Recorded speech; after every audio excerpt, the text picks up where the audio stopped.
What's up, guys? Today I have an iPad Air which is not turning on. It's totally dead, and it's been on charging for like a couple hours now, but if you press home button or power button, it does not show any sign of life whatsoever.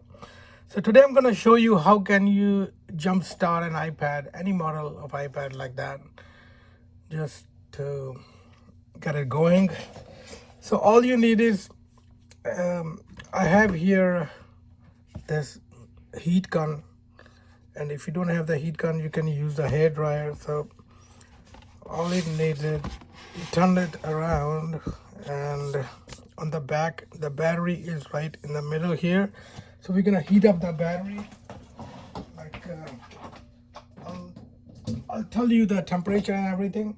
So you're gonna heat up the battery right in the middle.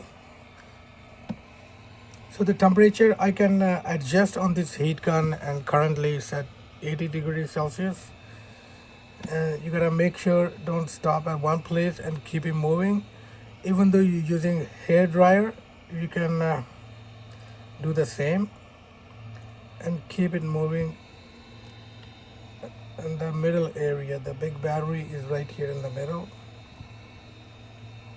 So you can, depending on the temperature, you can heat it up for at least, I would say, 2 to 3 minutes.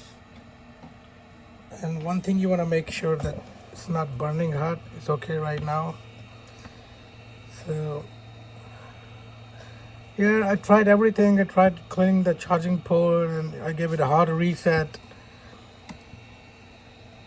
But sometimes, if you haven't used your iPad for a long time, so the battery is completely dead, so it does not hold the initial charge.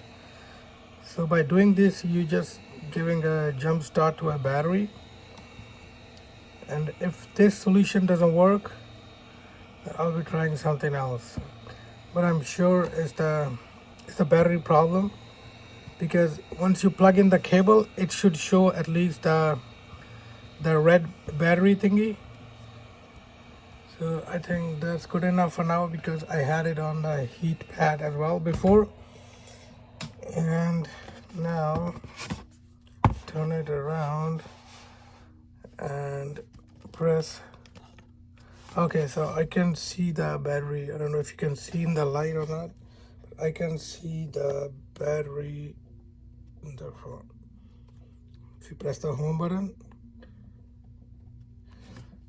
So if you leave it on charging for a couple minutes, it will boot up, I'm pretty sure. But depending on the charger, but I always recommend using the original Apple charger.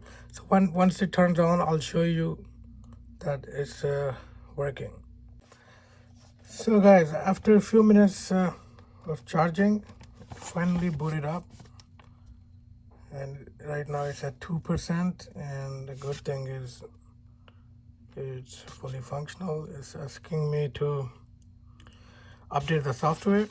But anyway, this was just a trick I thought I should share with my audience. And it's not necessarily everybody's gonna have the same problem, but if you haven't used your iPad in a while,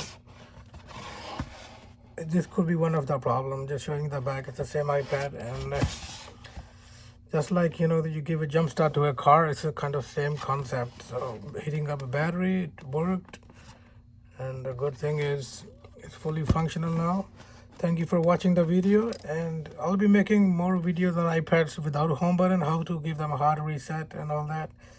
And so please subscribe the channel, and I'll see you later.